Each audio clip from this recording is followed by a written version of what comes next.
तो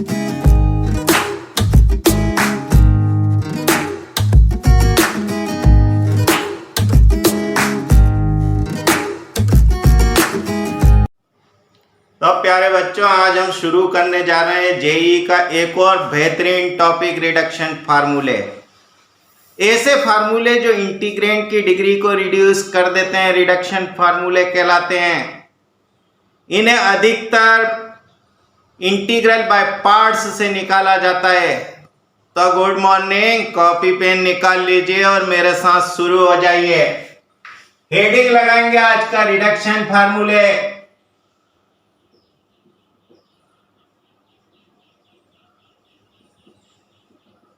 लिखो the formula that reduces the degree of integrand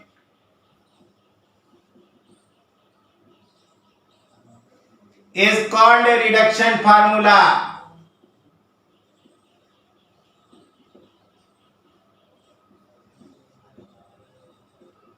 A reduction formula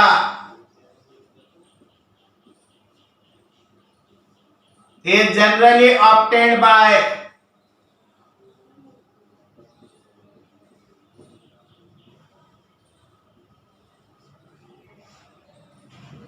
method of integration by parts. याद करो, हमने integration by parts पढ़ा था। उसका एक फार्मूला था कि integral first function into second function dx is equal to first function integration second function minus first function का डिफरेंशियल सेकंड फंक्शन का इंटीग्रेशन और इस पूरे का इंटीग्रेशन। कभी भी रिडक्शन फार्मूला बनाना हो तो इंटीग्रेंट के ऐसे दो टुकड़े कीजिए जिसमें एक का डिफरेंशियल जानते हो, दूसरे का इंटीग्रल जानते हो। एक दो एग्जांपल से ये आसानी से समझ जाओगे। तो क्वेश्चन नंबर 1 लिखेंगे, if in is equal to integral sin raised to the power nx dx, then find a relation between in and in minus 2. Hence evaluate integral sin raised to the power 4x dx। देखो, एक example है कि हम किस तरह से reduction formula obtain करें। तो साइन की पावर nx dx के दो ऐसे टुकड़े बनाइए जिसमें एक का डिफरेंशियल जानते हो, दूसरे का इंटीग्रेशन जानते हो। तो देखो, हम ऐसा नहीं लिख सकते हैं क्या, we have in is equal to हमें दिया था इंटीग्रल साइन की पावर nx dx, इसे नंबर 1 लिख दो। देन देखो, in को ही हम ऐसा लिख सकते हैं इंटीग्रल साइन की power n minus 1x into sine x dx। देखो, इसका डिफरेंशियल हम आसानी से कर सकते हैं, इसका इंटीग्रेशन हम आसानी से कर सकते हैं। तो इसको फर्स्ट फंक्शन मान लें, इसको सेकंड फंक्शन मान लें। On integrating by parts, taking sin x as the second function, we get, देखना क्या बनता है, in is equal to first function sin raised to the power n minus 1x, sin x का integral minus cos x minus sin raised to the power n minus 1 का differential n minus 1 sin raised to the power n minus 2x, और ये minus cos x, एक cos और यहाँ का, तो ये cos स्क्वायर x कर दो dx। अरे sin raised to the power n minus 2x, फिर sin x का cos x और ये माइनस cos x। इसी को यूं लिख दो minus sine raise to the power n minus 1x cos x plus n minus 1 integration sine raise to the power n minus 2x cos square x को लिख सकते हैं 1 minus sine square x dx। बोलो, इसी को हम ऐसा बना दें minus sine raise to the power n minus 1x cos x plus n minus 1 अलग अलग कर दो sine raise to the power n minus 2x dx minus n minus 1 sine raise to the power, देखो n minus 2 और square sine raise to the power nx dx। कर सकते हैं ऐसा, देखना ये बना minus sine raise to the power n minus 1x cos x plus n minus 1, इसे in माइनस 2 लिख दें माइनस ये n माइनस 1 ये in था, देखो बाय 1। कर सकते हैं ऐसा, देखो हमें उसने कहा था कि in और in माइनस 2 के बीच में रिलेशन फाइंड कीजिए। बोला बना सकते हो ऐसा, इस तरफ मिटा दें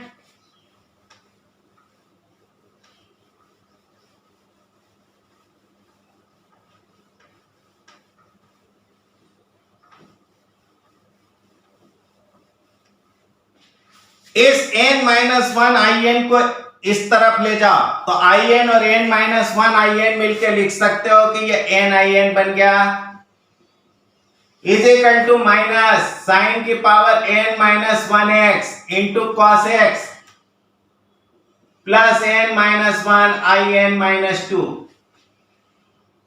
यहां से लिख सकते हैं कि in is equal to minus 1 upon n sine raise to the power n minus 1 cos x plus n minus 1 upon n in minus 2। देखो ये हमारे पास रिडक्शन फार्मूला बना। अगर इंटीग्रेंट की डिग्री n है तो ये n माइनस 2 डिग्री में बदल देगा।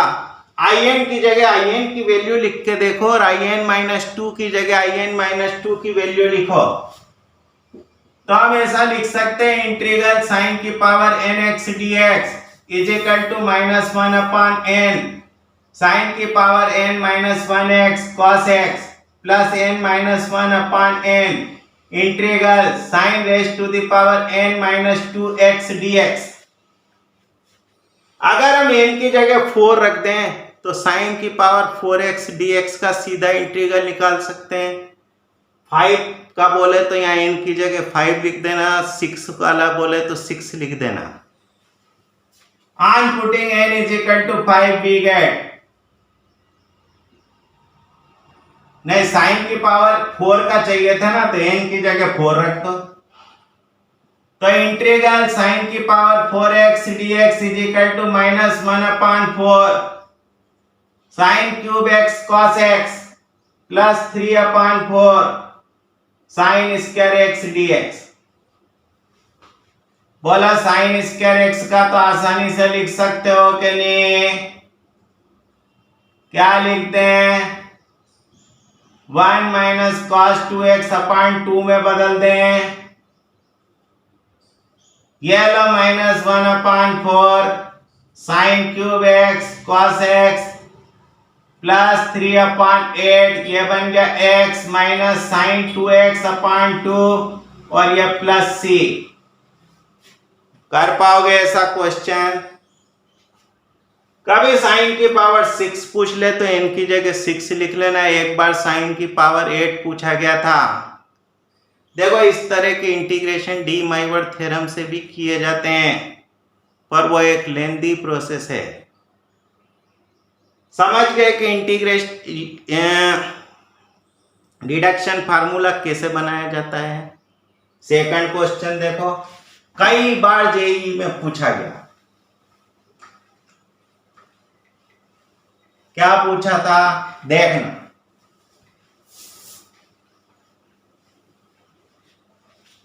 कि if phi n is equal to 0 to pi upon 4 10 raised to the power nx dx, then find पहला question, limit n tends to infinity n phi n plus phi n minus 2। Second question पूछा था कि phi 5 क्या होगा। देखो हम सीधा अंदाजा नहीं लगा सकते कि n की पावर, यहाँ n की जगह 5 रख दे और 10 की पावर 5 का हमारे पास कोई फार्मूला नहीं है, हमें इसे रिडक्शन फार्मूले में ही बदलना पड़ेगा। तो देखना, we have phi n is equal to 0 to pi upon 4 10 की पावर nx dx। लिखते हैं ऐसा। इसके ऐसे दो टुकड़े बनाओ जिसमें एक का डिफरेंशियल जानते हो और दूसरे का इंटीग्रल जानते हो। देन देखो phi n is equal to ऐसा लिख सकते हैं 0 टू पाई अपॉन 4। ये हमें इंडिकेशन देता है कि 10 की पावर n माइनस 2 में तोड़िए इंटू 10 स्क्वायर x dx। लिख दें ऐसा, is equal to 0 to pi upon 4 10 raise to the power n minus 2x। देखो 10 स्क्वायर x को ऐसा लिख सकते हैं sec square x minus 1 dx। इसी को ऐसा लिख दें 0 to pi by 4 10 raise to the power n minus 2x into sec square x dx minus 0 to pi upon 4 10 raise to the power n minus 2x dx। देखो यहाँ 10x is equal to t रखो तो sec square x dx is equal to dt बन जाएगा।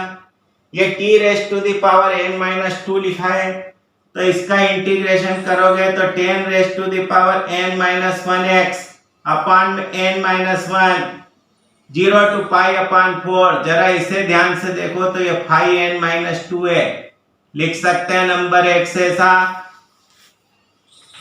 आगे देखना,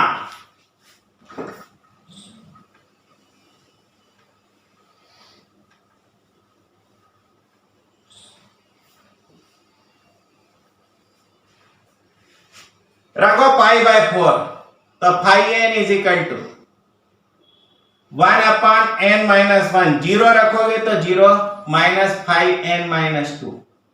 देखो एक रिलेशन बन गया हमारे पास, बना सकते हैं ऐसा। फाइ n माइनस 2 को जरा इधर ले आओ तो phi n plus phi n minus 2 is equal to 1 upon n minus 1। क्या पूछा था उसने कि limit n tends to infinity n into phi n plus phi n minus 2 निकालिए। तो this implies n phi n plus phi n minus 2 is equal to लिख सकते हैं n अपॉन n माइनस 1। इसी को ऐसा लिख सकते हैं 1 माइनस 1 अपॉन n। बोलो limit n tends to infinity लगा दो तो limit n tends to infinity n phi n plus phi n minus 2 is equal to, बोलो लिख दे 1। पहले क्वेश्चन का आंसर आ गया। सोचो या n की जगह 5 रखकर डायरेक्ट ये नहीं इवेल्युएट किया जा सकता था, पर यहाँ n की जगह अगर हम 5 रख दें तो वो फाइ 3 में बदल जाएगा। फाइ 3 को आसानी से फाइ 1 में बदल सकते हो और फाइ 1 की वैल्यू इवेल्युएट कर सकते हो। तो सेकंड का आंसर निकाले। On putting n is equal to 5 into we get, जरा रखो तो n की जगह 5 तो phi 5 is equal to 1 upon 4 minus phi 3। देखो फाइ 3 की वैल्यू भी इसी फार्मूले से निकाली जा सकती है। रख दो n की जगह 3 तो यह बन गया हमारे पास 1 अपॉन 2 माइनस फाइ 1। देखना ये 1 upon 4 minus 1 upon 2 plus phi 1 की वैल्यू यहां से लिख दो तो 0 to pi upon 4 10x dx। बोलो 10x का इंटीग्रल तो पता है कि नहीं पता है? पता है, log sec x। कहां से लेके कहां तक चलना है? 0 टू पाई अपॉन 4। बताओ तो सेक पाई अपान 4 कितना होता है? √2 minus log 1।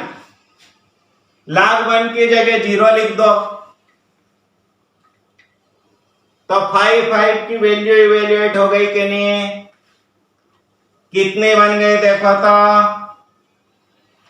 Therefore 5 is equal to -1/4 log √2 को ऐसा लिख सकते हैं 1/2 log 2।